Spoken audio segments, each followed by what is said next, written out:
उद्धव ठाकरे एक बार फिर बगावत के शिकार हो गए हैं और उनकी शिवसेना के 6 सांसद डिप्टी सीएम एकनाथ शिंदे की शिवसेना में शामिल हो गए हैं। इस बगावत से उद्धव ठाकरे के पास केवल 3 लोकसभा सांसद रह गए हैं, मगर उससे भी बड़ी खबर ये है कि इन सांसदों ने उद्धव ठाकरे का साथ छोड़कर शिंदे गुट में शामिल होने का कारण बताया है। वो भविष्य में कई और पार्टियों में होने वाली या यूं कहूं कि हो सकने वाली टूट को मौका दे सकती है, उसे जस्टिफाई कर सकती है और एक सैद्धांतिक आधार दे सकती है। नमस्कार, मैं हूं अरुणा त्यागी और आप देख रहे हैं न्यूज मैप इंडिया।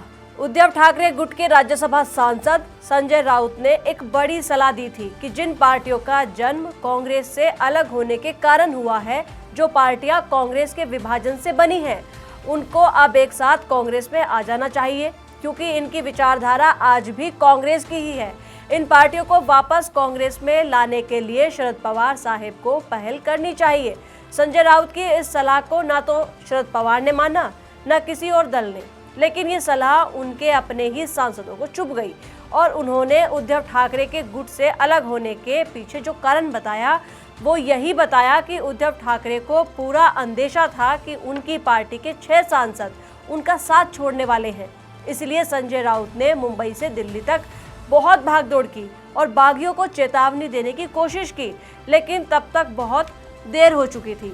जब ये तय हो गया कि बागी सांसद किसी कीमत पर नहीं मानेंगे, तो आखिरी दाव के तौर पर उन्होंने शिवसेना यूबीटी संसदीय दल की मीटिंग बुलाई, पर इसमें से भी 6 सांसद गैर हाजिर ही रहे। इसलिए उद्धव ठाकरे गुट ने पार्टी की संसदीय बैठक में शामिल नहीं होने वाले 6 बागी लोकसभा सांसदों को शोकॉज नोटिस जारी कर दिया और इससे पहले लोकसभा स्पीकर ओम बिरला को लेटर भी लिखा कि वो किसी बागी गुट को अलग से मान्यता नहीं दे और कोई भी फैसला लेने से पहले उनकी बात जरूर सुने।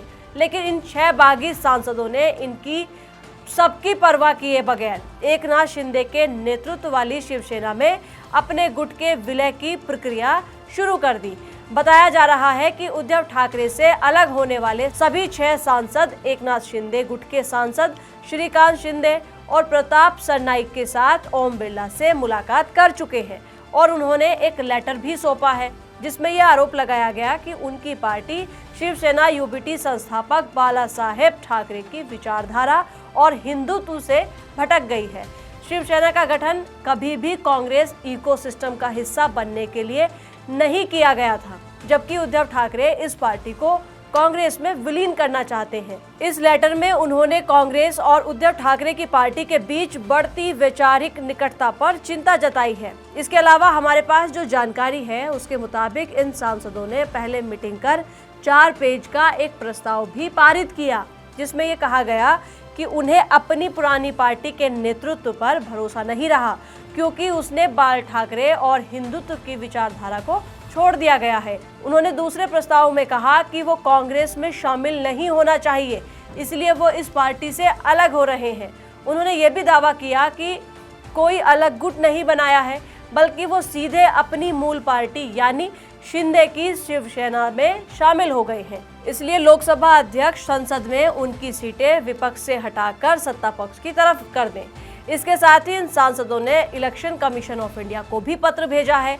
उनका कहना है कि इनके साथ संसदीय दल के 2/3 सांसद हैं, इसलिए ना तो उन पर किसी तरह का दल बदल विरोधी कानून लागू होता है और ना वो किसी भी विहिप से बंधे हुए हैं।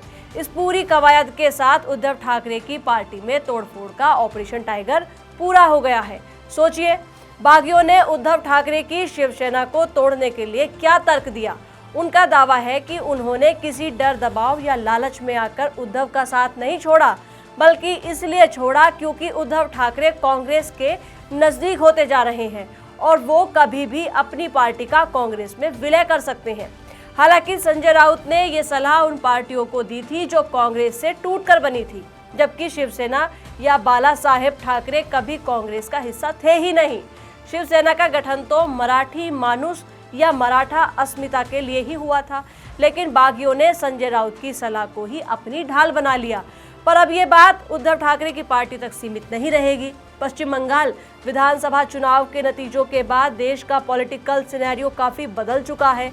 ममता बनर्जी पर दबाव है कि अगर उनको आगे की राजनीति करना है और बीजेपी के सामने टिके रहना है, तो उन्हें कांग्रेस में अपनी पार्टी का विलय कर देना चाहिए। उनके 22 सांसद बागी हो चुके हैं। हालांकि उन्होंने वो कारण नहीं गिनाए जो उद्धव की पार्टी के बागियों ने दिए, मगर अब किसी भी विपक्षी पार्टी में टूट होगी या इंडिया गठबंधन में शामिल पार्टियों में टूट होगी तो पार्टी छोड़ने वालों के लिए ये अच्छी दलील हो सकती है। हमने ये पार्टी इसलिए छोड़ी क्योंकि ये कांग्रेस के नज़दीक होती जा रही है और ये कभी भी कांग्रेस में शामिल हो सकती है। इस लिहाज से संजय राउत ने यह सलाह देकर और उनकी पार्टी से बगावत करने वालों ने इस सलाह की आड़ लेकर कई संभावनाओं को खोल दिया है। संजय राउत की सलाह ने कांग्रेस का भला किया या नहीं, ये तो एक अलग बात है, लेकिन विश्वास के संकट से जूझ रही पार्टियों के असंतुष्ट नेताओं को एक ऐसा हथियार थमा दिया है जो लंबे वक्त तक इन पार्टियों को घायल करता रहेगा। इस नजरिए के बारे में आपका क्या मानना है? क्या वाकई उद्धव ठाकरे की पार्टी छोड़ने वाले सांसदों ने सही किया? राजनीति में हो रहे धुआंधार दल बदल को आप लोकतंत्र के लिए कैसा संकेत मानते हैं?